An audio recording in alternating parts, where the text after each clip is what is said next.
Superintendent of Virginia Beach City Public Schools, and I would like to call this meeting to order. This is the annual organizational meeting of the School Board of the City of Virginia Beach, and in accordance with School Board Bylaw 1-37, I will serve this evening as Chairman Pro Tem for the meeting until a chairman is elected. The duly elected chairman will conduct the remainder of business on the agenda. And let me explain the procedure for the annual meeting in a moment, but let me first ask all school board members present to note their attendance on the electronic voting board.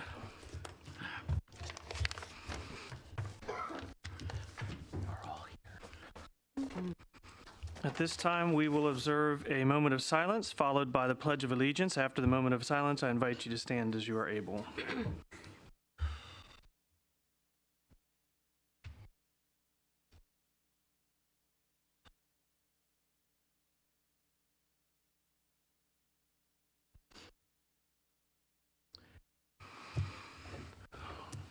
Please join me in the Pledge of Allegiance. Pledge allegiance to the flag of the United States of America and to the republic for which it stands, one nation, under God, indivisible, liberty and justice for all.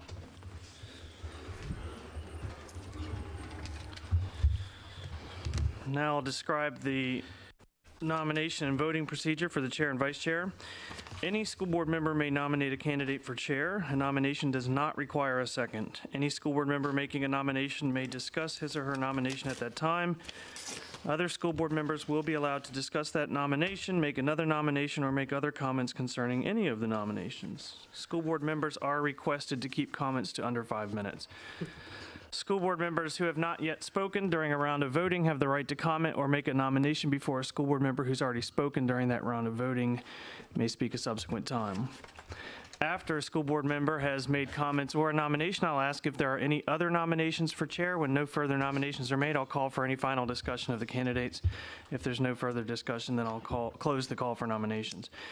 As you are aware, School Board Bylaws 118, 1-38, and Appendix B standing rules were amended in August 2016, and changes have been made to the voting procedures for chair and vice chair. If fewer than 4 candidates are nominated for the chair, candidates will be voted for electronically utilizing the electronic voting board. If there are 3 candidates, the colors green, red, and yellow will be used, and the candidates will draw from those colors. If there are 2 candidates, the colors green and red will be used, and the candidates will draw from those colors. If there is 1 candidate, then that candidate will be assigned the color of green. When there is 1 candidate, the color red may be used to indicate a vote against the candidate. Before the electronic voting board is open, the clerk will inform the school board members which candidate has been assigned which color, and school board members will then vote for their candidate by selecting the color that corresponds to the candidate on the electronic voting board. School board members may only cast votes on the electronic voting board using the colors that have been assigned to the candidate. Please note that the amendment to Appendix B, Paragraph C of the bylaws states that abstention votes are not allowed during the voting for chair and vice chair. Therefore, school board members cannot abstain from voting unless the school board by 2/3 votes to suspend or amend these procedures. When there are more than 1 candidate, the colors red and yellow cannot be used to indicate a vote against a candidate or an abstention unless 2/3 of the school board members vote to suspend or amend these procedures before voting begins. And again, when there is only 1 candidate, school board members may vote for the candidate by voting green or may vote against the candidate by voting red. School board members will vote electronically by selecting the color assigned to the candidate that they've chosen. Once all votes are registered electronically, the clerk will post the results on the electronic voting board located on the wall to the right of the dais, and I'll then read those results. If 4 or more candidates are nominated for the position of chair, then the candidates will be voted upon by written ballot. Each school board member will receive a written ballot and write the name of the candidate chosen on the line that corresponds to the round of voting. The clerk will read the name of each school board member and which candidate the school board member voted for. It will be necessary for a nominated candidate to receive a majority vote of those school board members present to be elected chair, and therefore we'll repeat the voting as many times as necessary to obtain a majority vote for 1 candidate. This same procedure will apply if there's a tie vote. After each round of voting, school board members may nominate additional candidates if no candidate receives a majority vote during the prior round. When repeated balloting is necessary, candidates nominated remain under consideration unless their nominations are withdrawn by the nominator or the candidate. When 1 candidate receives a majority vote of those school board members present, I will declare that candidate the chair, and the duly elected chair will then conduct the remainder of the business on the agenda. Are there any objections, motions, or questions concerning the procedure? Don't do that. Hearing none, I will proceed to call for nominations for chair. Mr. Edwards. I would like to place a nomination, Beverly Anderson. Mrs. Anderson has served ably as our chair for the past year. I sincerely believe that she has the support of the vast majority of our board. And I personally recognize, having had the job before she had it, that it's a challenging job, and she has done a very good job in some very trying circumstances for the board over the past year. And she has certainly earned my respect in my nomination. Thank you. Any other comments or nominations? Sorry, Ms. Riggs. I would like to say something in favor of Bev Anderson as well. I think that she has proven that she has built a good rapport with the administration, the school board members, most of us, our city council members, the teachers, and the staff of all of the schools. She has a lot of knowledge about the schools. She's worked very hard. Anytime we need to be represented by the school board, she is there. She spends a lot of her time, most of her time, either on her computer, at events, and it all is the school board. It's very seldom you don't see her working on school board events and situations, and I think she has tried very hard to be objective in everything that she's done, and I think she would be continue to do that wonderful job she's been doing. Other comments or nominations? Oh, Ms. Weems. Thank you. I would like to nominate our colleague, Mrs. Ashley McLeod, to serve as our chairwoman the next year. As we all know, Ashley, she has spent her adult life working on a various amounts of volunteer work, community service. Her job experience ranges from being a teacher, her own business consulting, her consulting business, communications director, and executive director, and the list goes on and on. She has vast experience. She is at ease talking with first graders to Girl and Boy Scouts, all the way up to delegates, governors, senators, presidents, and CEOs of large companies. But what is she going to do for us? The 11 of us, and for our community? Well, first of all, she is very streamlined. She is a busy woman, and that's who you get to do things, somebody that's busy. And she's not going to have time, nor will she want all the drama that this board has seen and had in the last year. She has served on most of our committees, so she knows the ins and outs of our committees and the school board. She has a great relationship with staff. She has a good relationship with the community, as seen by her votes. Also, she is very, very knowledgeable about policy and extremely knowledgeable about the budget and all the processes that are involved there. She is willing to listen, and we have seen her votes, and even though she disagrees or may not like who's presenting something, she votes on how she thinks is fair, okay? And she and I have a great relationship, but we disagree, and there's been several times where we have voted dead against each other, but yet we remain to have a good relationship. And I think also she's going to be fair. She's going to call everybody on the school board. She can talk with everybody. She can talk with Joel, me, everybody. And she will not be selective and just call 4 or 5 of us. I think it would be good, too, to have a diversity of thought in our leadership, with potentially Joel serving as vice chair. We'll see in a few minutes. I think that a diversity of thought is needed in those 2 seats. She's going to take care of what needs to be taken care of. She's going to take care of business, school business. And so I hope that y'all will give Ms. McLeod a chance. She has been a great school board member, and I really think that she is the person that we need to move forward with the school board. Thank you.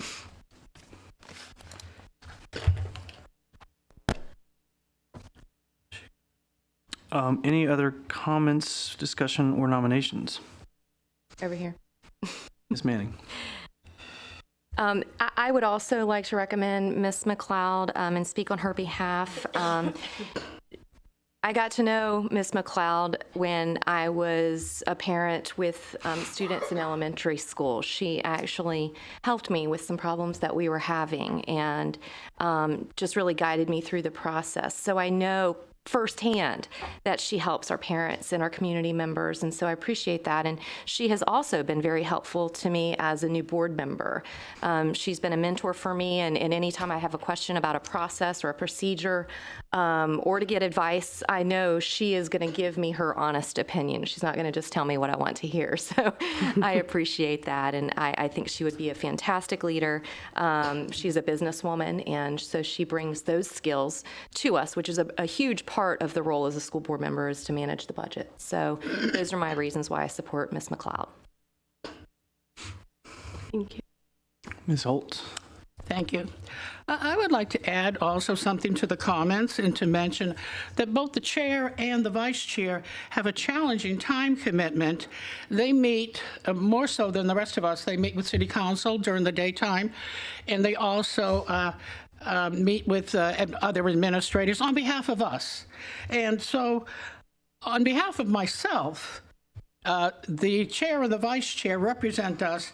I personally would like a person who is even-tempered, not prone to high drama, and has a low rate of absenteeism. I recall last year in a workshop, and we also discussed this reorganization, that Ms. McLeod said her job did not commit her to take part in this because she was way too busy. So if her situation has changed, I applaud this change, and I am glad that she's throwing her hat in the ring. Any other comments? Ms. McLeod? On behalf of myself, thank you, Mrs. Holtz, and I appreciate that very much. I would not have put my hat in the ring if I wasn't willing to make the time commitment, so I appreciate you acknowledging that, and I understand the commitment that comes along with leadership. I am willing to serve as the leader because I believe we need to go and have a positive leader, someone who's going to bring us to consensus. And as Ms. Riggs mentioned here, she says that Ms. Anderson has a good rapport with most of us. My intention will be to have a good rapport with every single one of you. And so I appreciate the nominations, and I look forward to serving as chair. Ms. Riggs? I need to add to what Mrs. Holtz said. I think that the time commitment that it takes, which is what I tried to point out with all the time that Mrs. Anderson has spent, is very important. It does take a lot of time. I know that serving on different committees with Mrs. McLeod, and specifically our Student Discipline Committee, she's been unable to be at all of them. Actually, there's been 4 meetings this year that she's missed. So I think that in itself is something that, you know, we need to look at. You need to be able to be at all of these. If you have a job, I certainly understand, and that's not a problem if you have a job and somebody can take that point.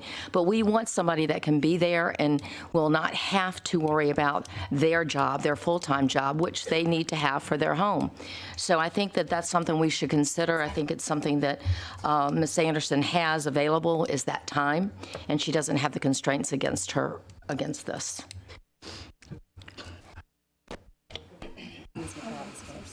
Okay. Just as Sure. for order's sake, I'm going to let Ms. Anderson go because she hasn't spoken yet, and then Ms. McLeod, and then Ms. Williams. I understand that you don't have to be retired to be a leader. I understand that some people do have other jobs. I'm lucky right now in that I am a retired teacher of 36 years in Virginia Beach. So that being said, that allows me to have a lot of knowledge, institutional knowledge about our school system. And so I feel lucky in that regard. And yes, I do have the time.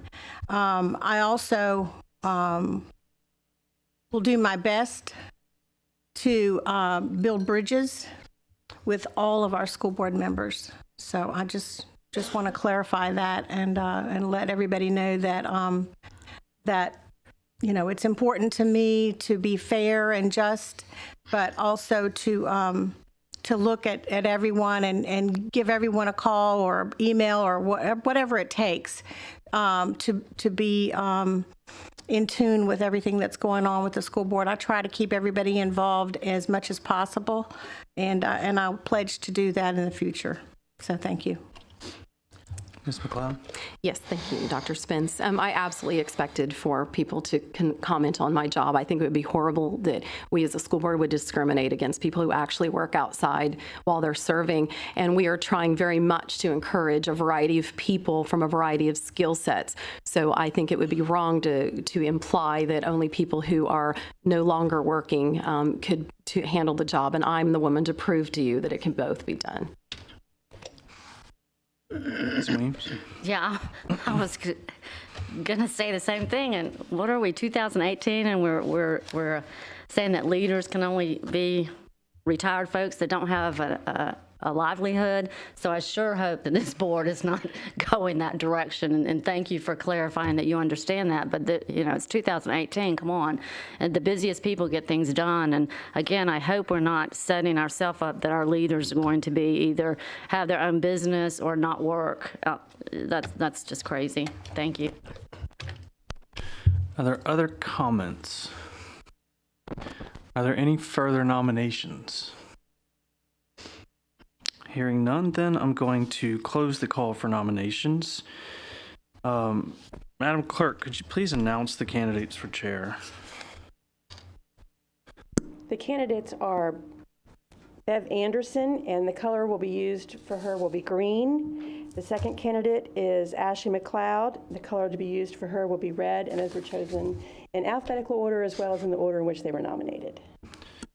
Thank you, Madam Clerk. So, school board members, just a reminder that you may only use the electronic voting board to register a vote in favor of a candidate. If, however, you did wish to make a negative vote, you should not do so on the electronic voting board. Instead, the clerk would ask you how you voted once the electronic votes have been registered. So with that, please vote.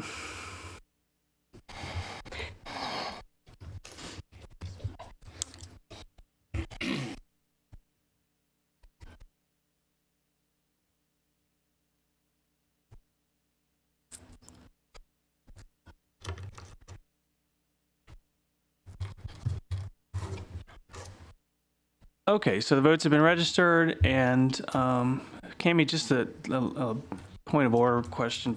We don't need to read the roll call, read those, correct? We just need to note the vote. No, but the majority, you may want to say who the majority went. Yeah, so the majority vote has voted for Mrs. Anderson as chair.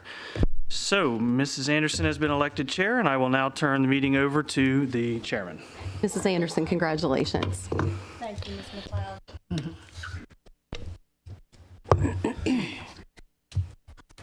I thank all my colleagues for their continued support, and I look forward to working with the administration and all my colleagues throughout this year. I feel we have a very talented board with diverse and unique backgrounds, and even though we may not always agree on issues, our diversity enables us to have perspectives that are a reflection of the community we serve. One of the things we do well is discuss our differences and listen to one another. I will work to improve communication with every member of the board through emails, texts, phone conversations, or even one-on-one meetings, whatever it takes. Keep the lines of communications open so that we can work effectively to better serve the students, teachers, and staff of our school division. And with that being said, the chair will now accept nominations for vice chair at this time. Mr. Edwards. I'd like to nominate Joel McDonald. Joel, I have a sense I know he is respected by everybody on the board. He's taken on some difficult challenges on our behalf and has worked them well. He, as I say, he's earned our respect. He's proven that he is willing to work to get us all on the same sheet of music, which is oftentimes challenging. He recognizes the importance of processes process is how we get things done, and knowing how the processes work is critical to the governance function, and he's showing that he's fully cognizant of that in the things that he's done in the past year. It was several years, but particularly this past year. So that's why I am honored to nominate Joel McDonald as vice chair. Thank you, Mr. Edwards. Is there any other nominations, or would anyone else like to speak?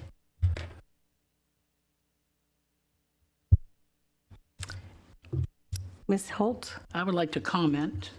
Thank you. In our last workshop, I expressed my desire to have our current Vice Chair, Dan Edwards, continue with the partnership with our Chair, Beverly Anderson. I regret that he has declined that invitation, but I am pleased with the progress that the board has made this year with their combined experience.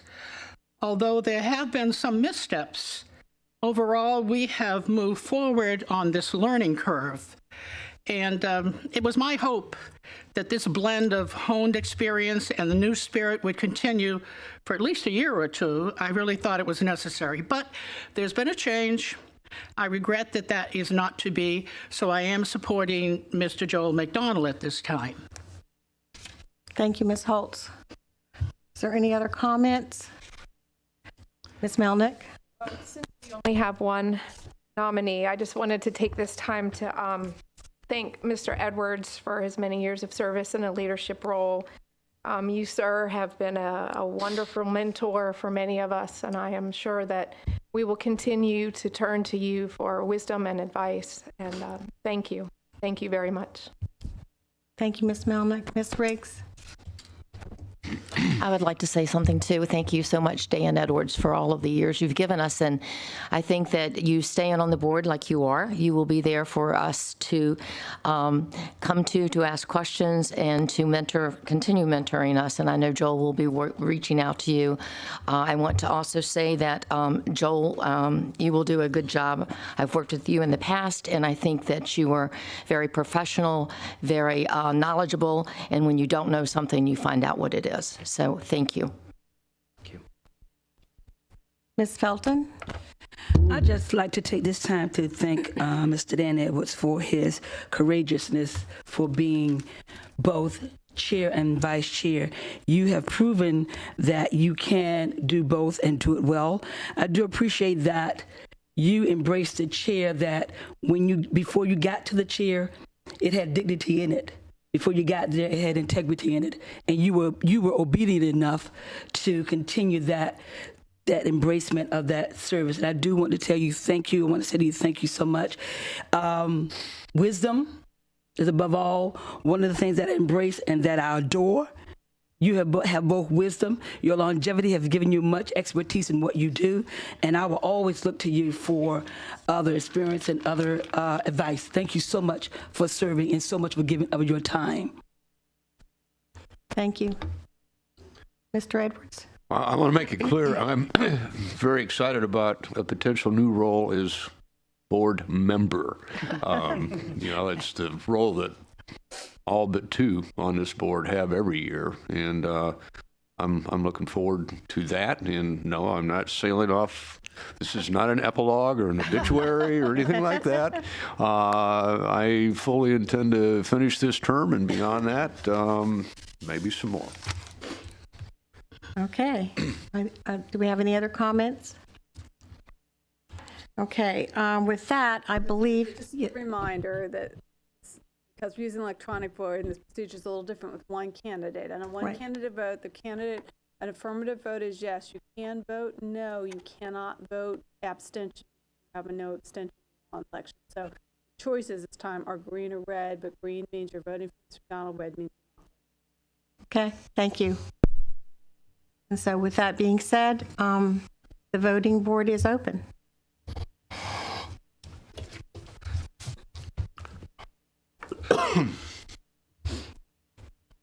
Congratulations, Mr. McDonald. Thank you. Stand up.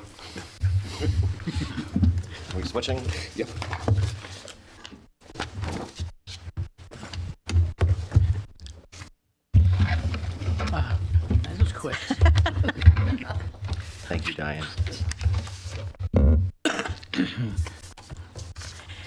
And next on the agenda is the appointment of our school board clerk and deputy clerk. The chair will entertain a motion to appoint Ms. Diane P. Alexander as our school board clerk and also Deborah D. Cook as our deputy clerk. The motion is made by Mrs. Manning, seconded by Mr. Edwards. Okay. Is there any discussion? Okay, seeing none, the voting board is open.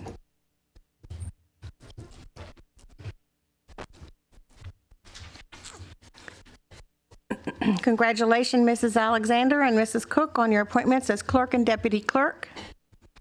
I would like to say, though, it's a good thing it was unanimous, because you certainly do everything in the world for us, and I don't think we can survive without you, so thank you very much. Next on the agenda is school board committee assignments review for the term ending June 30th. And this is only a review, and typically the only change would be due to the change in leadership, which would be Mr. Edwards taking the place of Mr. McDonald on his discipline committee. Are there any other comments about this? Okay, seeing none. The chair, well, do we need to vote on this? You don't need to vote unless you plan on making changes. Otherwise, I believe that he has a role in some other committees as well. So you may want to reconsider and bring it back for consent. We next time. may come back at the next meeting. Okay. Thank you. Okay, the chair will now entertain a motion to reaffirm the standing rules.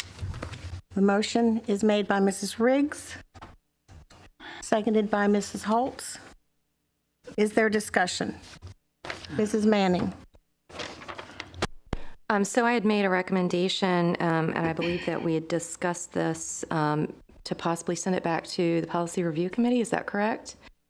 I would like to have the committee, and I believe I won't speak for Mr. Edwards, but we were discussing this at the last workshop, I believe, as well. So my recommendation is that we allow each citizen to speak 3 minutes on each agenda item. And whether or not we want to have them speak in the order of the topic, or if we want to have them speak all at once, I'm flexible on. I think it's a discussion we should have. And perhaps the Policy Review Committee could review that and get it back to us. Any other discussion? Ms. Weems? Yeah, I agree with that. And also the Policy Review Committee, if you could look at what Ms. Manning said, and or to increase the amount of time a citizen speaks, because so often we get citizens that run out after 3 minutes, and they're so frustrated when Diane so politely says 30 seconds left, and they still have, 3/4 of their point to make. So if the committee would look at both of those suggestions, I'd appreciate it. Thank you. So if we do nothing, the standing rules stay as they are, or we can reaffirm them at this time and then change them once the policy committee brings them forward back to us. So at this time, the voting board is open.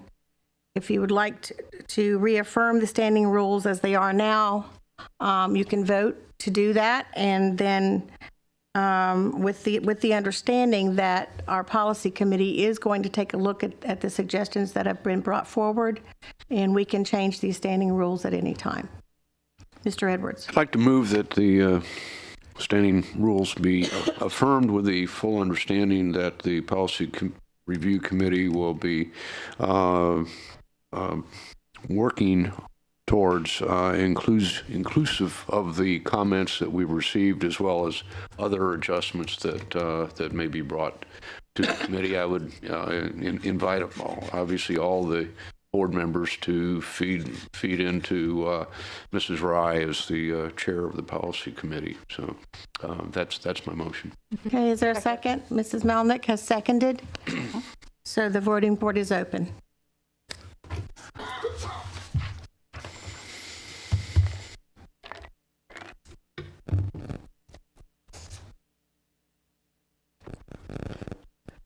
The standing rules have been reaffirmed. Schedule of meetings is next. So the chair will entertain a motion to approve the schedule of meetings for January 2018 to June 2019. Motion is made by Mrs. Riggs, seconded by Ms. Melnick. Is there discussion? Mr. I Edwards? just want to, as I read this, did we deliberately only have one meeting in August? Am I reading it correctly? Okay, I think that is correct. okay. No, it's August. We did talk about that. There's also, Right, you've got it. Okay, my point was, in July, it has one date as well. right, yeah, so we're meeting, for 60 days, we're only meeting twice, which I think we should, obviously, this board can change that schedule anytime we want, and I will vote for what we've got in front of us tonight, but with the understanding, I don't think 2 meetings in 60 days is appropriate, even over the summer. Right. And possibly, though, we would have a retreat in July Well, I as understand, well. but that retreat is the one date that we have plugged in now, so I just think that's not quite enough. Okay, Ms. Manning? Ms. Manning? Oh, okay. So if we have a retreat later in July, which we haven't decided when that would be yet, usually it's typically a little later. Ms. McLeod? If you look at it, it says July 10 retreat. I know. So I think we're assuming that is unless, so don't say we're having a retreat later in the month. The way that we're approving is this, and I want to make sure that's clear. Okay, right. And And we understand that people need to know ahead of time, too. well, that was my point. You know, if we are gonna change that, we need to do it probably in January so that we can all, the staff as well as the board, can plan their summers. Right, right. Was there a reason why we came up with only the August 14th date and no other meeting in August? Ms. Weems? I think the reason is we get down here in the summer and we're finished by 6:20 on a couple of those meetings, you know. I think that was yeah. Ms. Riggs? Yeah, and I think that we've talked about so many people's schedules being changed during the summer and trying to work it out for them, and not everybody could work it out for when they needed to be away with their families. I think we talked about that and said if we felt like we needed it, we would, say we, would come back later and say that we needed that, so. Mrs. Manning? Can I make a recommendation that we change what it says right there, July 10th retreat if needed? Because we're going to have a July 10th meeting, correct? Yes, ma'am. So change July 10th retreat if needed, because our retreat will not be on July 10th. Just And say then- retreat if needed? Retreat if needed, and then we can discuss that in a future workshop, maybe next week or something, or next. For the next 2 Meeting. weeks, on the Yeah. 23rd? That would be my recommendation does everyone agree with that? We just would eliminate the word July and say just retreat, July 10th. We would eliminate that. Ms. Riggs? Well, when we have that retreat, we usually have a meeting as well. And it's quick, but we usually have a meeting right after the retreat. And so we have that meeting. So Yeah, I think that was why it was worded the way it was. I was going to mention, Madam Chair, yeah, in at least the past 3 years, and I don't know about prior to that, but the only July meeting has been attached to the retreat as an abridged board meeting. Okay, We've had 2. that's true. Did a 2-day meeting, 2 days. Any other comments? Okay, seeing none, the voting board is open.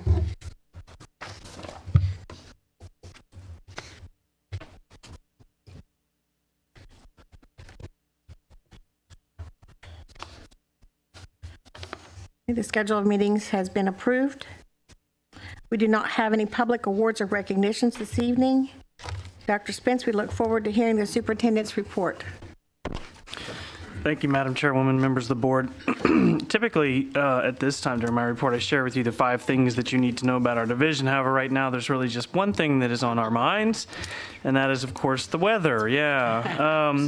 Oh, nice. I'd like to first thank our community for their flexibility and patience as we've navigated through Winter Storm Grayson. We know that our students thrive in the day-to-day routine of school, and being out this long is not ideal, but I also know our community understands and appreciates that our first priority is the safety of our students and staff. I'd like to reiterate that the decision to close or delay schools is not an easy decision, but with a city as large as Virginia Beach, there could very well be areas that are cleared and ready to travel, but others miles away that would be treacherous for vehicles, and most especially our school buses and our teen drivers. On the screen, you can see just a few photos that were sent to us over the course of the storm. And again, I have to applaud our remarkable teams from the Office of Transportation, the Office of School Plant, and our colleagues from the city's Landscape Services Division who had staff out in this weather, checking on road and building conditions to ensure that we're making the right call each and every time.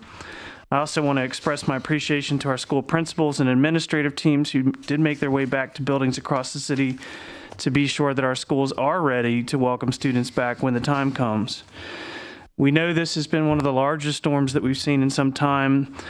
Fortunately, with today's balmy temperatures, we did see some significant melting of snow and ice, and that trend is expected to continue tomorrow. So we are anticipating that schools will reopen for students on Thursday once the neighborhood roads and school parking lots become more passable. I know that as we welcome students back, our teachers and administrators will pick right back up where we left off last Wednesday and continue with the instruction that we're known for here in Virginia Beach City Public Schools. Finally, I do want to let our board members and our parents at home know that we are currently looking at our options for makeup days. As you all may know, the state does require school divisions to have a minimum of 180 days in the calendar. Once our makeup plan is finalized, it'll be shared with parents, staff, and the community. And as a reminder, that plan could include the use of staff days, holidays, or the addition of time to the school day. And we do hope to have an announcement about that by the end of the week, so stay tuned. Thank you, Madam Chairwoman. That does complete my report. Thank you, Dr. Spence. Madam Clerk, do we have any speakers on agenda items this evening? No, ma'am. Thank you. The chair will entertain a motion to approve the minutes of the December 19th meeting. The motion is made by Mrs. Holtz, seconded by Mrs. Felton. The voting board is open.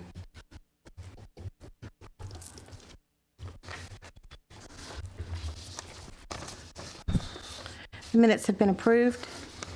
It has been brought to our attention that the board members from the Green Run Collegiate cannot be with us this evening, so if there is no objection, we will amend our agenda to delete the Green Run Collegiate evaluation from our agenda this evening and postpone it until our next meeting on January 23rd.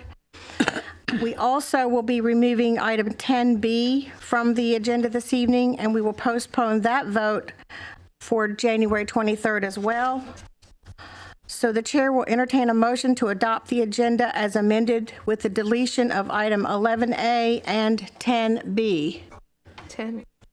Mrs. Manning, are you making a motion? One question, clarify, there will be a closed session. Yes. Okay. There will be a closed session afterwards as well. Is there a motion? Mrs. Weems has made the motion, seconded by Mrs. Manning. The voting board is open.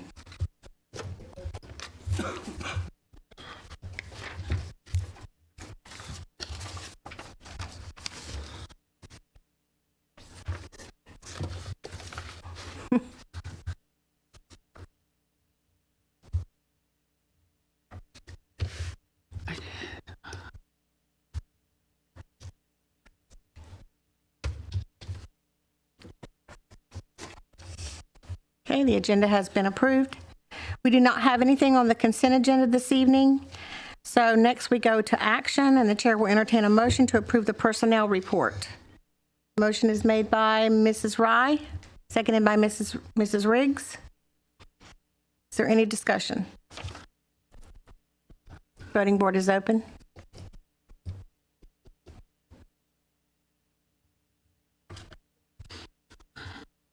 Personnel report has been approved.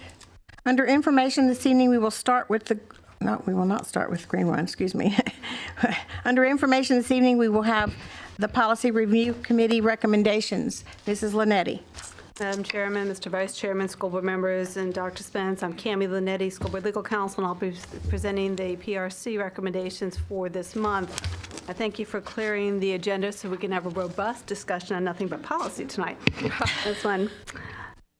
In your package, the initial policy agenda sheet did not explain it. There should have been an updated agenda policy providing some explanation as to the changes and amendments that are being recommended this time. So I will go through them first. On policy 332, this is emergency small and sole source purchases. We did an extensive amount of work on this. As you've known, we've had some discussions all year long about this, the sole purchase procedures. There were some concerns about how we handle consultant contracts. So we made some fairly extensive changes to that. The first section in Section B talks about small purchases and professional services contracts. We clarified some of that. Again, a small purchase by Virginia standards is $100,000 or less. You're allowed to have procedures for that. We've clarified how that's going to be handled. In particular, contracts between $30,000 and $100,000 have some additional procurement procedures on them. Under $30,000, you don't have to do some of the same procedures you would do for larger contracts. We've clarified that. Significant changes were made to Section C, which had to do with sole or sometimes called single source purchases on there.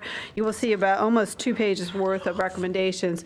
The purpose of this, the PRC decided, was to make it clear when we were using sole source, why we were using sole source, and that those things would be written down and provided out, and who would verify those. So those procedures you see in Section C. Again, there are about 2 pages worth of procedures for that. A new section that I've added is Section D involving consultant services. This was an issue that came up in multiple realms last year. We took a look at it. Again, consultant services aren't a different form of procurement, but there was concern enough about when we use consultant services and why we use them. So we set it out here.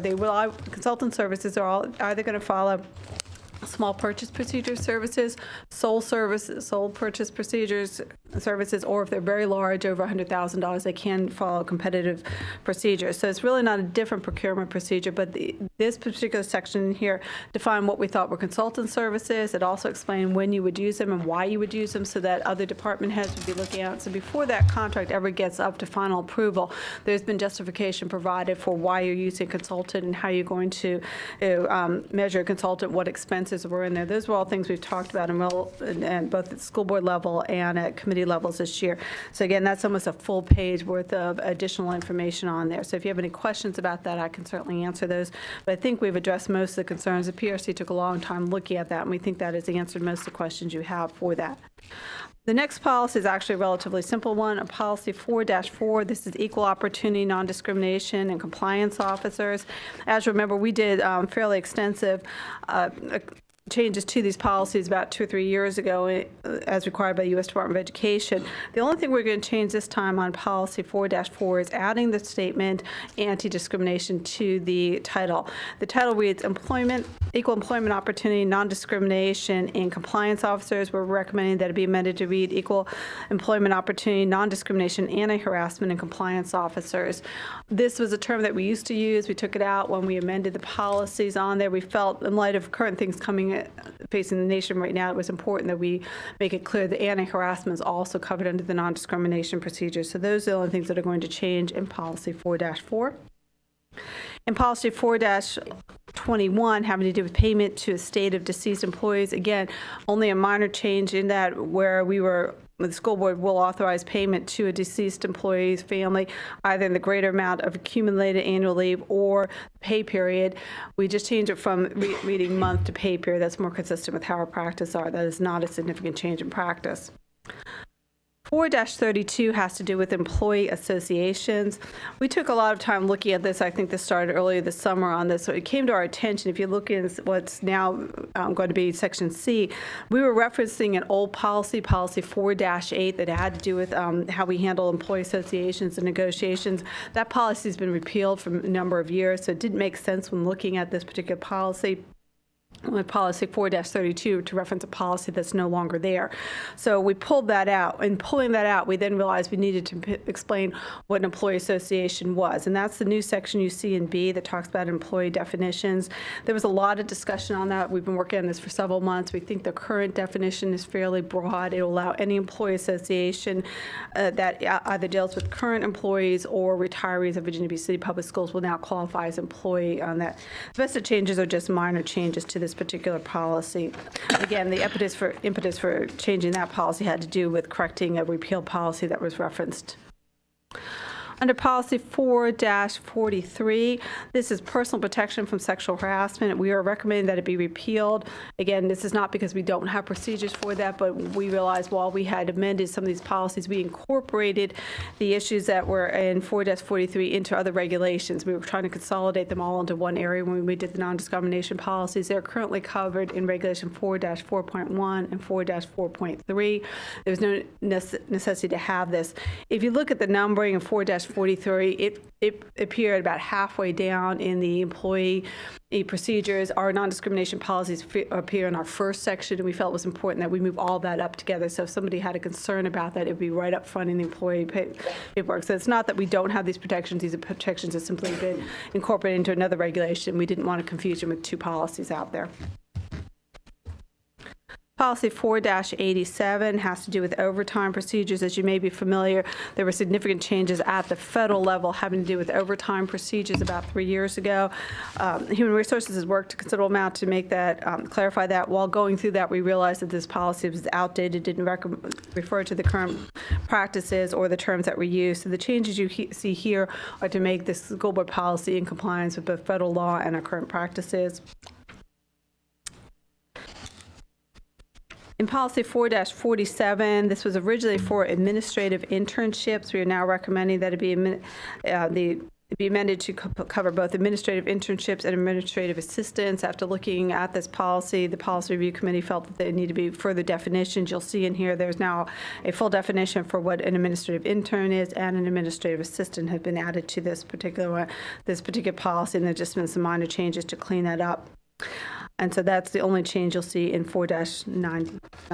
The final one we have before you today is policy 7-1, deals with relations for the public. Remember, all of Chapter 7 in your policies has to do with how we deal with the public or use of facilities in that area.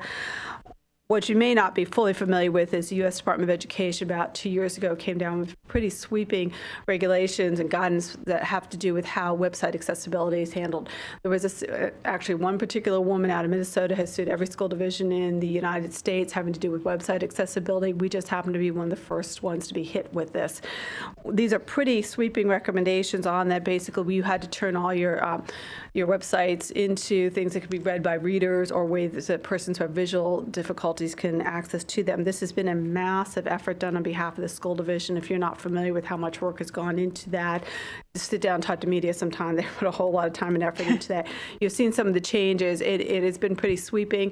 We had to sign an agreement with the U.S. Department of Education. This is going to take us a long time to come fully into compliance. But one of the things we had to have was a policy saying that we recognized that we had website accessibility and that we would deal with that. And if you had an issue accessing the website, you could contact the school division. We believe we had appropriate policies in place before, but unfortunately with the new federal regulations, we needed to implement this policy. And again, you will see a lot in this in the next coming years. This is a very large federal mandate that we've had to deal with. And your media department has worked considerably with both the school division departments and the schools to bring us into compliance. All this policy is doing is adding 3 paragraphs to recognize what we're required to have by the federal law. If there are any further questions, I'd be happy to answer them at this time. Do we have any questions? Ms. Weems?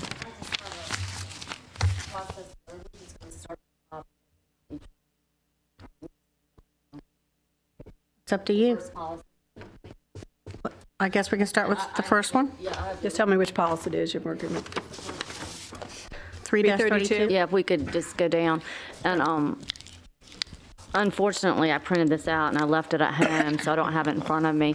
But is there, with the contracts and sole sourcing and the procurement and the consultant fees, is this the time to discuss what is going to be brought forth in front of the school board?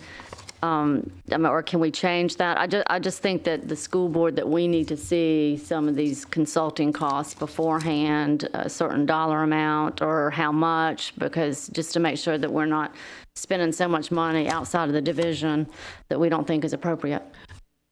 Most contracts do not come to the school board for approval, so if you wanted to add that, that was not something we discussed. You would have to do it now. We'd have to amend the policy to see. What I would suggest is, do you want all contracts or contracts over a certain level, or what type of contracts? Well, I'd like it to be discussed. I want that for discussion, whether we do it now or in the next 2 weeks, about what we're going to do with that, because I do think that, I mean, we're in charge of the money here, and so I would like to see that some of that come before us, whether it's a dollar amount or every quarter to be added to, you know, some list or something. So I would hope my colleagues would engage in that discussion in the next 2 weeks. Mrs. Manning? I have a few issues here with a couple of different policies, but I'll just start with what Ms. Weems said and piggyback on that. I would also like to see a list of consultant contracts. I'm not recommending that it's something that we approve or that we have to approve, but I would like to perhaps see a quarterly report with a list of all consultant and sole source contracts that were just presented to for information so that we're made aware of it. So it sounds like, do we have a consensus that we maybe need to send this back to policy? And I had a couple other questions as well. Who are the approved purchasing authorities? It references approved purchasing authorities. How many of those do we have, and who are they? How are they defined? It mostly depends on the size of the contract on there. So at different levels, different people, like principals can approve under a certain amount. Larger amounts have to go maybe department heads. So it's kind of depends on the size. And certain types of contracts will have to come up to the superintendent. Anything basically over $100,000 will probably come to the superintendent. So it's really, for the most part, what you're looking at will probably be the amount of the contract, and that would define who is the. And where is that defined? Is there a document that defines that? Yes, and it's in a couple documents, and hopefully I will tell you that we are, as a result of some of the stuff the audit committee is working with, the recommendation is to look at all the contracts on there. You have contracting policies and regulations, not a significant amount of them, but you also have a business services manual, you have procurement procedures. One of the suggestions out of the audit committee was that we needed to update that and make sure they were all consistent. Yep. So you would find, depending where we'll find it, probably in one of those areas. Some of them are in the contract and the policies on there, but most you will see in the business services manual. Okay, and then first of all, I want to say thank you to the Policy Review Committee. I think you all did a fantastic job with this and spelling it all out. I think it's very well thought out.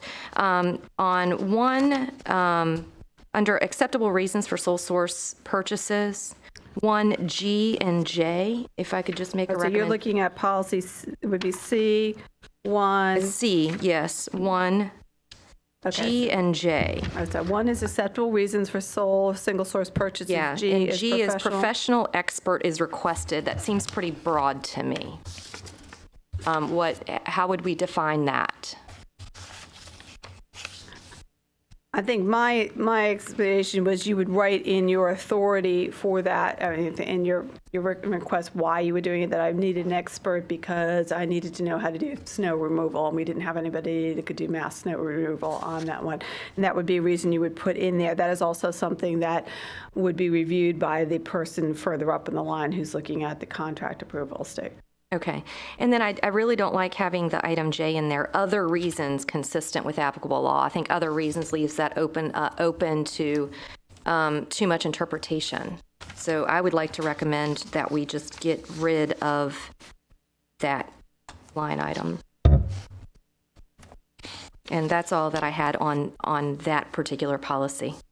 But I do have another one to discuss. Do you have any more on 332? I do not have any more on 332. Are you then suggesting that this go back to policy review? I would recommend that this go back to policy review to review the concerns. Mr. Edwards.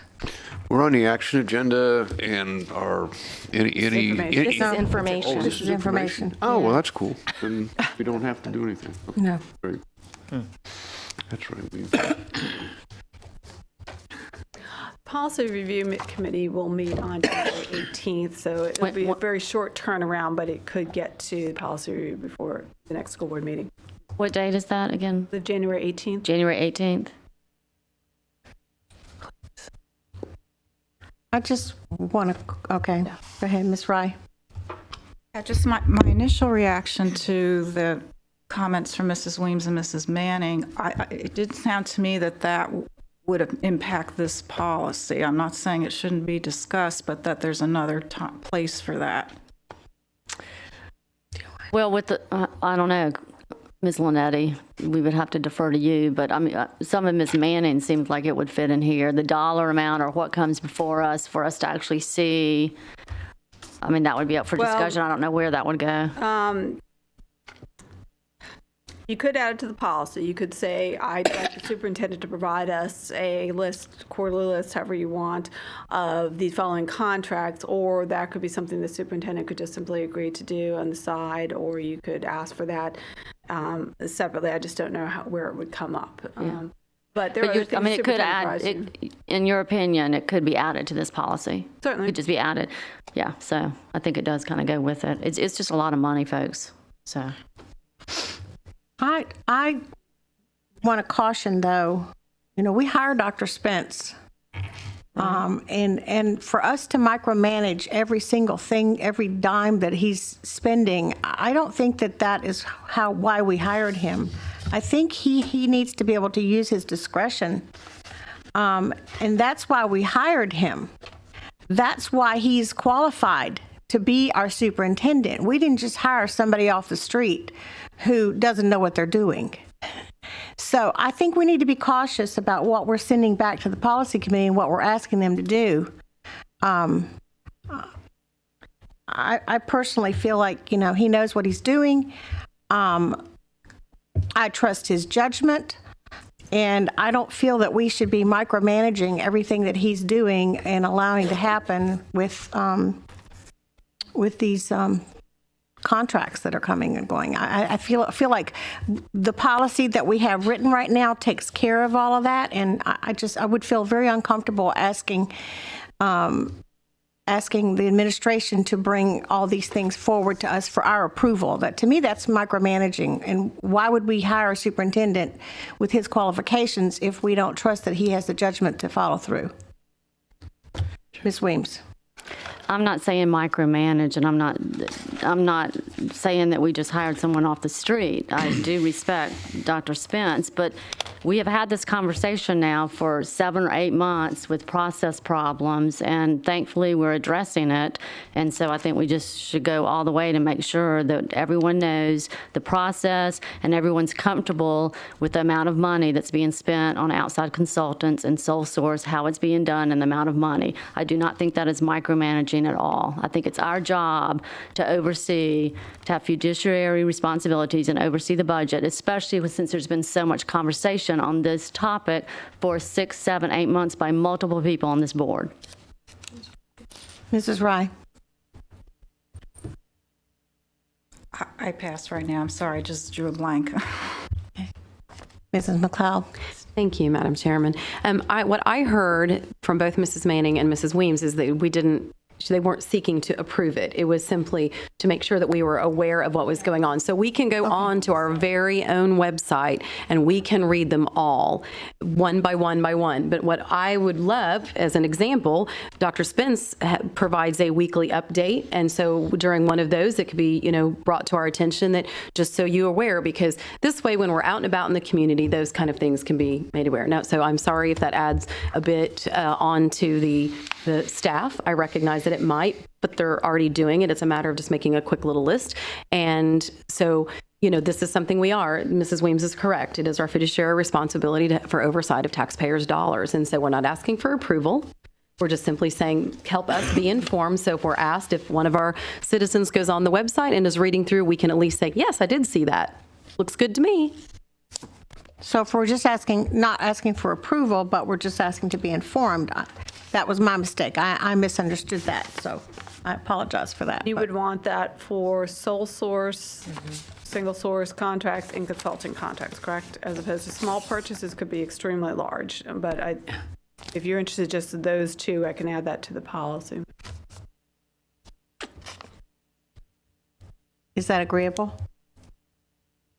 Can't speak for Yeah. I mean, you have a lot of policies under 100,000, I apologize, contracts under $100,000, but if what you're interested in right now, look at a sole source and Outside consultant. then I can amend the policy to add those, that the report will be provided to you quarterly. Yeah, that's fine with me. Okay. Ms. Rye? Okay.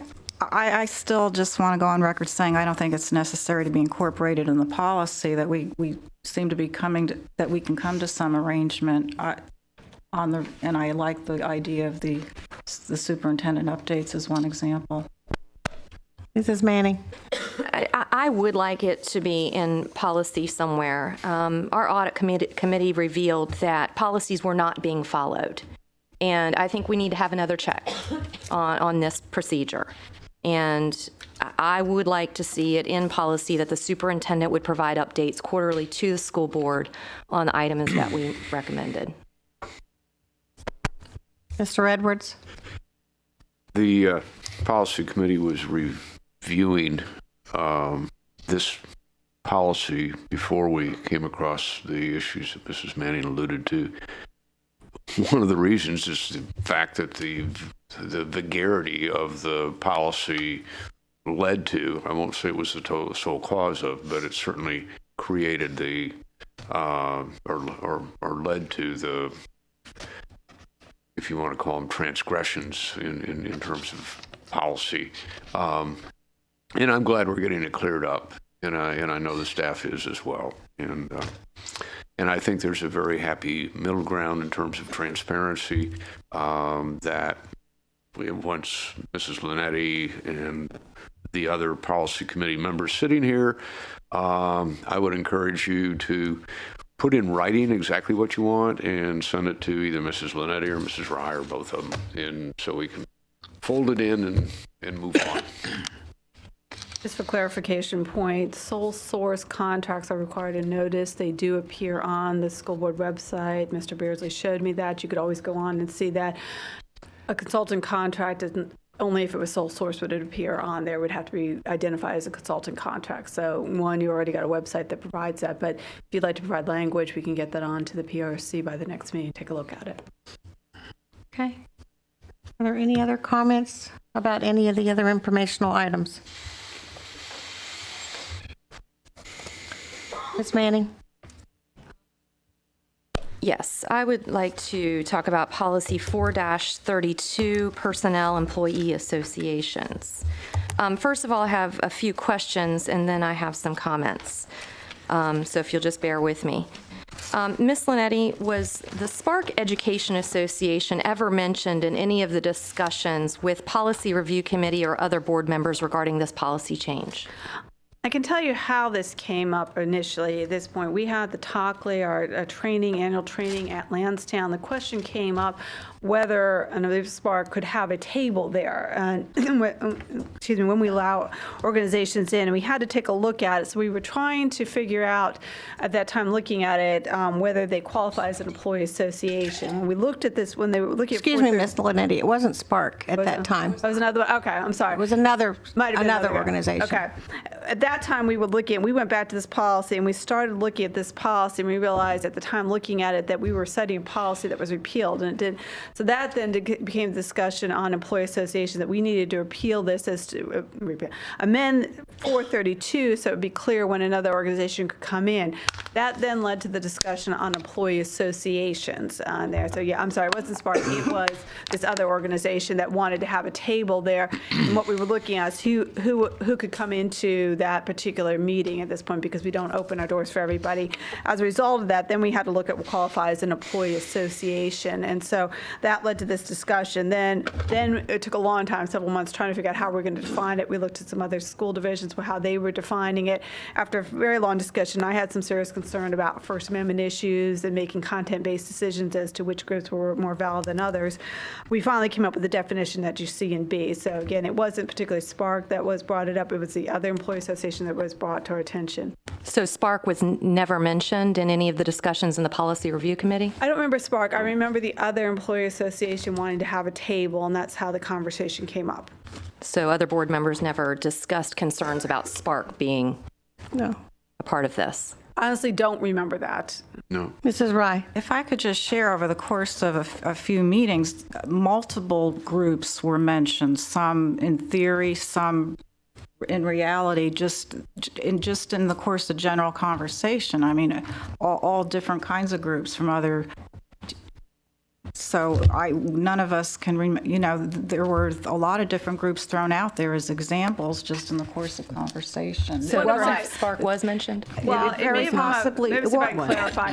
My There was no explanation was- focus on any one group. It was just in the context of a general discussion of employee group. This is an employee, this is an employee policy. Yeah. Part of the discussion was when we were talking about how many people had to be members of a group. Then I said, okay, well, what happens if you're an outside group? Talking like some of these federal unions, you have no employees in Virginia Beach. How many people have to be employees in your group? I think Spark may have come up in that conversation. My actual example was the AFL-CIO.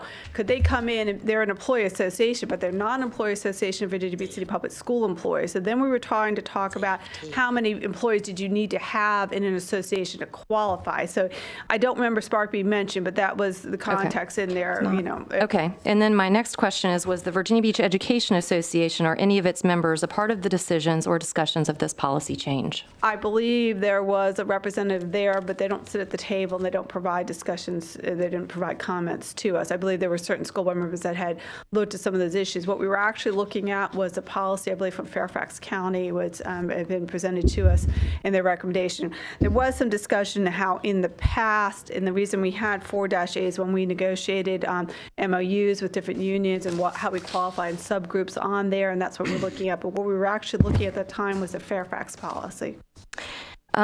Since the wording in this policy will limit access to only the VBE organization here locally, is it a conflict for its members to be a part of drafting this policy or voting on it? I don't know that the employee association definition is an employee association defines an organization comprised of, organized by only employees or retirees of Virginia Beach City Public Schools. The VBA would qualify, but another group that also met this definition would qualify. So I don't know that we limit it to that group. We didn't limit a percentage or certain people. It just had to be employees or retired employees. So I don't know that that would do that. Technically, when you would be looking at a conflict with a transaction, if you're a member of a group, a general member of a group, then it wouldn't be considered a conflict in a transactional map. Well, the way I read this policy, it's very severe. It's very, very limited. Organized by only employees or retirees, and I believe the intention behind the wording of this policy is to prevent access of other organizations other than the VBEA. Board members have discussed how they can exclude Spark Education Association from having a voice and input in the decisions of our schools. In fact, one of my colleagues, who is a member of the VBEA, made disparaging remarks on social media about Spark Education Association and tried to politicize the organization. Her followers' comments included the fact that having another education association involved would, quote, split the vote, allowing a right-to-work candidate to have a better chance at success. I want to make it very clear, though, I do not have a problem with the VBEA's involvement in our schools and the work that they do for helping and advocating teachers. I applaud their work in doing that, as long as policies and rules are being followed and the political side of their organization stays out of our schools. But to create a policy that severely limits, in my opinion, the ability of access to other advocacy organizations is just wrong. Everyone on this school board should not only welcome input from our community, but should seek ways to make it easier for parents, students, teachers, and community members to be more involved in our schools and our decision-making. I will support this policy if only 2 words are changed. Under the definition of employee association, right now it reads, an employee association is defined as an organization comprised of and organized by only employees or retirees of Virginia Beach City Public Schools. If we change those 2 words to 4, organized for employees or retirees of Virginia Beach City Public Schools, I would support this policy change. Mrs. Rye. I just wanted to state what seems and again, I caution saying the obvious because I've looked at this twice in 2 different meetings, but this is this is a policy out of the personnel section of our policy handbook. And personnel are employees. They're they're employees employed by Virginia Beach City Public Schools.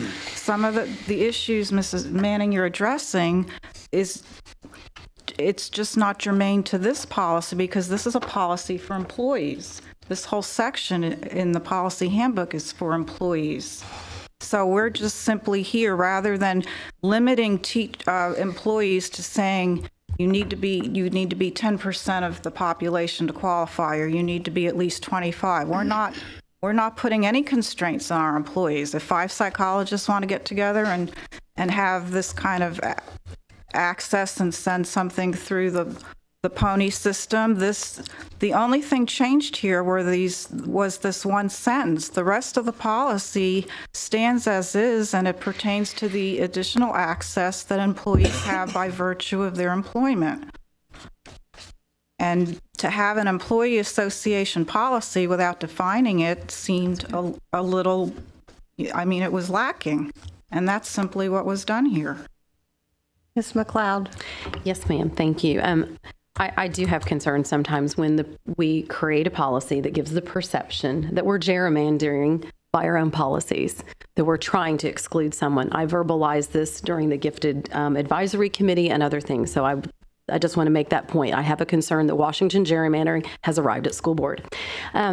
The Policy Review Committee is made up of Dan Edwards, Ternace Riggs, and Carolyn Rye, and Carolyn as the chairman. Yet I understand that there were other members of the board at those meetings. Beverly, Ms. Anderson, you seem to say that no, that Spark was never determined or discussed, which leads me to believe you were at the meeting. And Mr. Yes, as pro tem, I'm there. Okay. And then also Mr. McDonald and I had a conversation, and he was involved with this. I just bring up the caution that we are getting very close to a quorum of school board members participating in a meeting when you have 5 people. Mr. McDonald was not present at most of the meetings. I will clarify that PRC is run as a school board meeting because you have 3, so we do automatically do the agenda notice, and we treat it as a school board meeting because we have 3 members. So because there is 3. So like the legislative committee I know is, but as a general rule, so you're saying that we all, maybe I misunderstood this. This is a good learning opportunity for me. So you're saying that at any given one of our committee meetings, all of us can actually show up? I will say the PRC is treated as a school board meeting because you all have 3 people on it, so it automatically qualifies. So we then have to follow the public notice rules, the agenda rules, and all that, the normal stuff you would handle during a school board meeting because you have 3 people on it. If you were a committee of 2, which we wouldn't necessarily treat that, and a third person showed up and participated in the meeting, it might then qualify it, and that would be a problem. The PRC is one of those audits, another one in which we treat it like a regular school board meeting anyway. So the answer is yes. I didn't go to law school, but I watched LA Law. No, the answer is certain committees are automatically school board meetings. If you show up at a committee meeting, at a committee that is not subject to the rules or the open meeting rules, a third person or more, one that puts it into more than 2 shows up, then you may, and you participate, then you would throw it into the requirements of a school board meeting. This one already meets those requirements, so showing up for this one or agenda would not change that. Thank you. Thank you. Mrs. Holtz. Thank you very much. I don't see any reason for the change in the wording of the policy. The purpose of an organization is to band together and to improve conditions for each and individual member to the benefit to see that they thrive. My brother is a member of the Electricians Association, and they don't accept plumbers. I think the same principle applies here. Thank you. If I make a point of clarification, and I think this is what Mrs. Rye was trying to get to, we're looking at policy 4, and this just deals with employee associations. In policy 7, we have other associations, people that can come in and use our facilities. Policy 715 and 714, but mostly 715 deals with publication. So if you wanted to be the PTA, you wanted to be a booster club, you wanted to be, a church on the outside that wants to advertise a Bible camp that's coming up, you then follow those rules in 715 as to accessing in there. If you want to use the facilities for meetings, under, I think it's 744, 743, that section talks about who can use the facilities and what the rules are using for the facilities and whether you charge. So what 432 did is it really deals with those, we're going to give special rules to employee associations because at some point in the past, the school board has determined that employee associations should get certain benefits that, let's say, an outside sports group that wanted to come use the facility wouldn't get. It's not that this limits that. If you're an outside group, the PTA or the Sparks, as you mentioned, which may not be entirely employees, they just look to a different policy. They look to the facilities use, they look to the publication section. 432 deals specifically with employee associations because that was a long-term decision on there. My concern, as I mentioned, I'd had ongoing concerns, and I know you've heard me say this before, as to First Amendment concerns that we not make a content-based decision. So I was very adamant that you can open this up, make this as broad as possible for employee associations. The concern was, what if we had 100 associations come in? That's never been an issue for us. At a point, if we have 100 associations coming in attempting to exercise all these rules, we might have a problem. I don't have 100 extra bulletin boards in the school for them to use. But if you look at what these are doing, this is just allowing groups in. It's not that we're preventing other groups. They just simply look to other policies because they don't meet the definition of employee associations. So again, if you'd like to, I'd be happy to show you those if that's what you're concerned about, but I do believe there are other ways those associations could get in.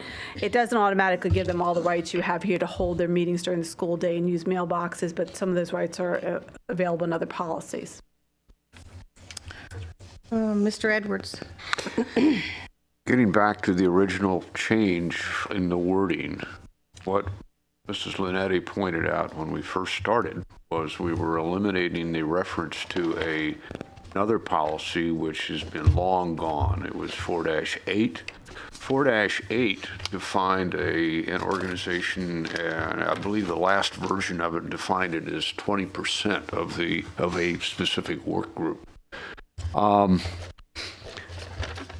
That's been taken out, and it was taken out to absolutely open it up to any grouping of employees that wanted to get together and do something.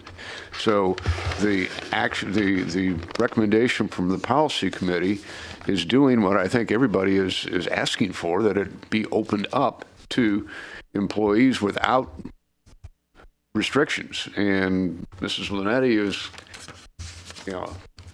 advocated strongly that we not have any artificial restrictions because of First Amendment issues, and the policy committee wanted it opened up because it was the right thing to do. There was, an implication that the VBA was part and parcel of this. The VBA was sitting in that meeting observing, as they have in virtually all of the policy review committee meetings, not just when we were doing this one. They sit there, they do not participate, but they sit and observe what we're doing just like they are tonight. Mrs. Rye. I just wanted to address, just to indicate, any of the school, I continually remind all you school board members, when there's a particular policy of interest, I've extended direct invitations to come to the meeting, and that's what Mr. McDonald did in that one case. But it's an offer that's open and has often been extended to you as individuals with particular policies that you have an interest in. Mrs. Weems. Okay, Ms. Linetti, you referenced that PTAs and PTSAs are a different policy, but they do have kind of similar access in that they get to put literature. I mean, I'm getting stuff in my granddaughter's backpack with PTA stuff, reflections, contests, and everything. Also 7:15. Okay, so that would be where you would direct, let's just say, since they've been spoken about, Spark, and I see that the president of Spark is here. Thank you for coming, and thank you for the VBEA president to be here. I think we should welcome both of them, and I look forward to working with both of you. So that's where you would direct this organization, and you're saying that they would have the same. They don't meet the definite, like many other organizations, Boy Scouts, Girl Scouts, other groups that want to do publications, they wouldn't follow this one. They would look to 715, which says publications. And generally, With publications under 715, it's left to the principal's decision as to what's appropriate for the school. A clarification you might have remembered we put in last year is when the Boy Scouts and Girl Scouts issues came in, there were concerns that some schools were not putting out the Boy Scouts and Girl Scouts stuff. So we made the change at that time that if you wanted the same publication to go to all schools, you send it to the Office of Media and Communication, and they approve, and they will say, we think this meets all the policies. So that was a change we made in that. But it wouldn't just be Spark, it would be sports clubs, anything. If Farm Fresh or Chanella's wants to put coupons, they still have to come in. The principal makes that decision as to coming in. So anything that's non-employee association is going to fall under the 715 category. Okay. And with this now, like 5 teachers from, I'll just say Bayside High School, they're not planning it, I haven't talked to them about it, I just said that. So 5 teachers from a high school, Bayside High School, could start an association, and that would be the employee association. One of my concerns I explained to them is some of your groups are very small. And we use the school psychologist, a small group, about 30 people. They would never meet, a 200 requirement of 20% of the population, but they might have a legitimate concern that just relevant to them.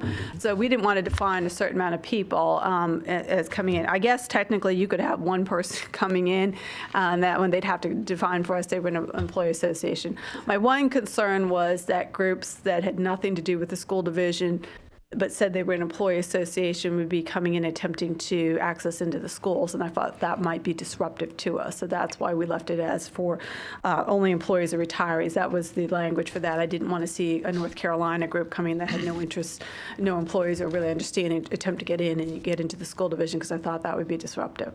We really felt, we looked at numbers, we looked at classifications, and I honestly, I had a very strong concern that we were going to make content-based decisions. I didn't want to see that happen. Okay. Well, I mean, it's just interesting that colleagues on my left are very aware of who was there, who was at all these meetings, and who made the decisions, and colleagues on my right are the same. But I guess, Ms. McLeod, this is a learning experience for us. We need to go to every policy meeting now. And I've talked to people, I've reached out to people, I've talked to people on the phone today, and I've heard comments from my colleagues about this organization, so I know what I'm talking about. And it just seems that if we have a group of people coming forward, that we can get information and that we can help our schools to get better, that we don't need to try to make sure that they don't have access, and make sure that because of our own perception, which is, in my opinion, wrong, that we just say we're going to listen to one group and not the other. I mean, I'm here to listen to all input, whether I agree with it or not. And an example is the VBEA. I welcome their input, and sometimes I agree with them, sometimes I don't. And the things that we agree on, we work together. And I'm going to do the same thing for Spark. It just, I mean, this smells. It does. I mean, my concern would be if you're concerned about getting access, please look at what this policy is doing, because it's giving you the right to hold your meetings at school, association meetings with the members, hold your meetings there, access the bulletin board, get stuff in mailboxes on there, use school address system. But it also talks about approval to take leave for association business on there, or to get dues deducted. So be really careful as to what you're suggesting, because if I then have to let the PTA and the Boy Scout and Girl Scout groups in, are we then giving them access to them, or are you limiting some of the terms on this? Because this is just, the rules are very limited as to what they're doing. It doesn't nothing in this prevents anybody from providing information to the PRC or using the 715, but be careful about these other sections that are in here. Do you then want to open up some of these rights to the other groups to come in and have leave and other access? Well, I don't think the other groups are education associations. I think that's the big difference. An education association is for the betterment of the education, for teachers, and this one just happens to be teachers, parents and students, comprised of all. I just think it needs more discussion. I'm not satisfied with it, and I just, because of conversations I've had with my colleagues, I think that this is not a good thing, and that it was motivated by things that are not correct. Thank you, Ms. Williams. Ms. Riggs? I just want to say something about the associations that are involved, mainly the Virginia Beach Education Association, who have been around for a long time. That doesn't give them precedence over anyone. But what does give them the ability to be able to be involved and be a part of this is they are solely for the betterment and the avocation of public education and public educators. And that is what they're there for. They don't have a hidden agenda. It is there to support the staff, the teachers, the children of public education, and that's throughout the state and throughout the country. So that is their main and sole purpose. They have no political agenda. Ms. Melnick? Sorry. Okay, that's not fair. That's not fair. Excuse me, let's remember decorum. Ms. Melnick? I think the operative word in policy 4-32 is the word employee. That's it. End of story. And that's where it should end. There are other policies that address other associations, and 4-32 is for employees only. Thank you. Thank you. Mr. McDonald? We should, as a board, be open to all input from the community. By our very nature, representing the community is central to our role as board members. In regard to this policy, we do well not to discount the singular and historic role that employee associations have had in our employee input process. And this is evidenced by the long-term existence of this policy regarding employee associations, and I support the recommendation from the Policy Review Committee. Thank you. Any other comments? Yes, ma'am. Ms. McLeod? I apologize for laughing. It's just that, you know, the National Education Association, they all have a political agenda. We know that. So I'm sorry that Dan and I both and several people did laugh. I'll apologize for the whole group, but that wasn't good decorum. It caught us off guard. Thank you. Ms. Weems? Because I'd be laughing through all the meetings. Ms. Weems, excuse me, Ms. Weems? Am I good? Yes. Now, y'all sidetracked me. I just wanted to say that Mr. McDonald, yes, I totally agree. Our employee associations are so important. I mean, the bus driver association, I mean, look how well that we've worked with them. So I'm not saying at all to discredit them whatsoever. And I think that that's great and they do a great job. I'm just saying, let's not turn away education associations, whether they're new or old, they are for, and this organization, if you look on their website, it does not appear to be political, as you say the VBEA isn't, but it appears to be about students, about teachers, about being work hard, work ethic, be the 20% that makes changes, opioid education. So they are, you know, so I agree. Both of these organizations are for children and the betterment of education and for children. And some of these organizations might have a secondary. You know, we know that the VBA has I guess a secondary thing about candidates and recruiting candidates. We don't know about this new association. So I just welcome all, and I welcome everybody to have access to our schools if you're willing and you have a good group and you're willing to help us and bring us information that we might not hear from other people, to bring us information that we might not see that's happening in the schools because you have students in your organization. So I welcome the input from everybody. And again, I'm just not comfortable with this, just the timing that it came out and all the backdoor conversations. It just doesn't settle well with me. But oh well. So the key word, though, I agree with Ms. Melnick, is employee associations. That's what makes the difference here. Are you sending this back to PRC? Ms. Manning? You know, and I agree. It did need a definition. And as I said, I only wanted 2 words changed out of this 2-page document. And that was, I was recommending that it would be organized for employees or retirees, not by only employees or retirees. What if a group of parents said, hey, we care about our teachers and our students. We care about our teachers. We want to form an education association and support them. That would not be allowed under this. And exactly, because it wouldn't be employees. So well, no. Could we, for purposes, we've talked about this, and I feel that we need to move on to the next part of our agenda. So I am going My to, suggestion would be that if we can put this back on the PRC agenda for the 18th meeting. What you're going to have to do, from what I'm hearing, is you really need to look at the definition of employee association, and if you could provide I have Ms. Manning's suggestions, if anybody else has suggested, look at.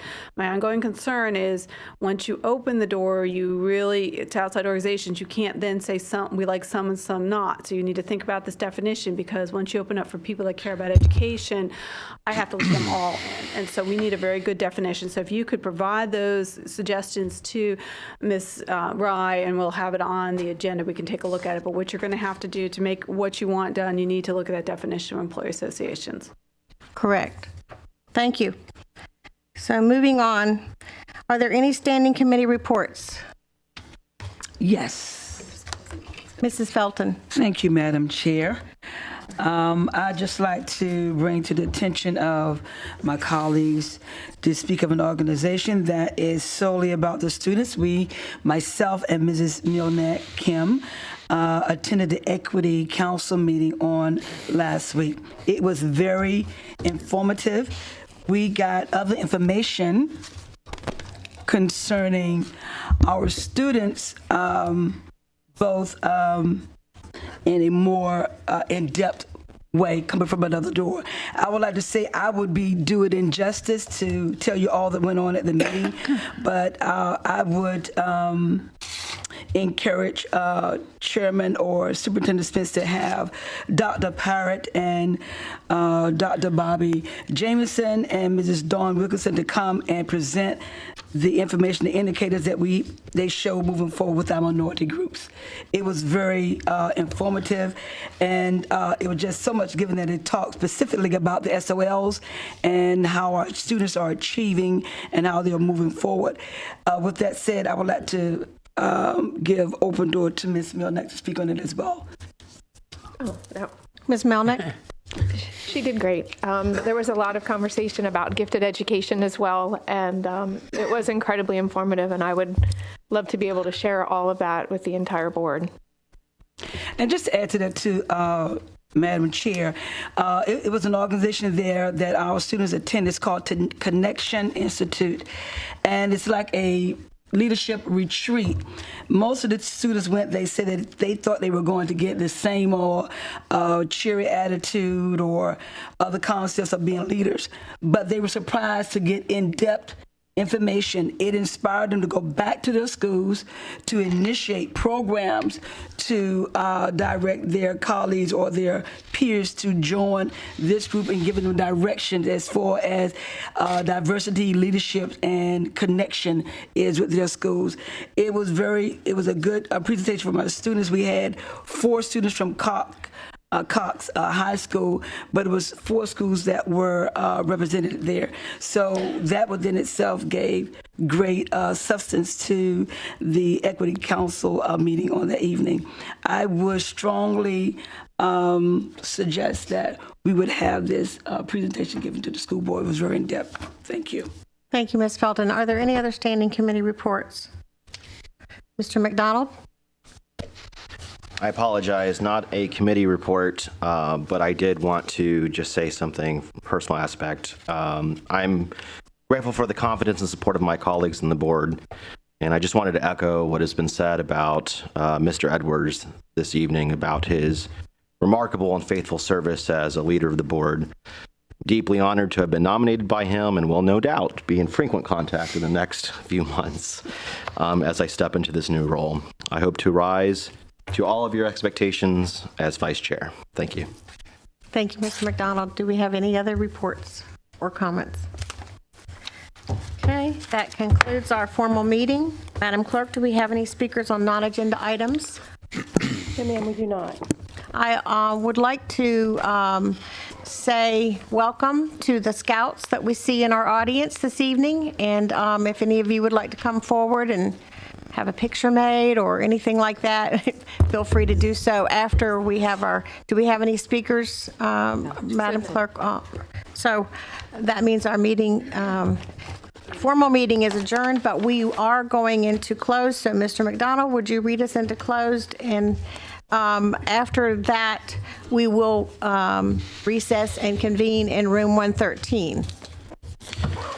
Madam Chair, I move that the school board adopt the motion to recess into closed meeting pursuant to the exemptions from open meetings allowed by Section 2.2-3711, Part A, paragraphs 3 and 7 of the Code of Virginia 1950 as amended for A, real property, discussion or consideration of the acquisition of real property for a public purpose, or the disposition of publicly held property where discussion in an open meeting would adversely affect the bargaining position or negotiating strategy of the public body, pursuant to 2.2-3711A3, namely to discuss the sale of school board-owned property in the Kimmsville District. B, legal matters, discussion of or consideration of interviews of prospective candidates for employment, assignment, appointment, promotion, performance, demotion, salaries, disciplining, or resignation of specific public officers, appointees, or employees pursuant to Section 2.2-3711A1, namely to discuss 1, pending litigation, and 2, request for legal opinion. Is there a second? Second. Mrs. Melnick has seconded. All those in favor, please indicate by yes on your voting board.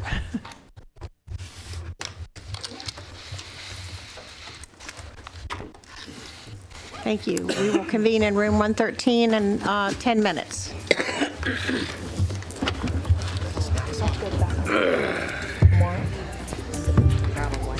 Hopefully the food's still there too. That was decent.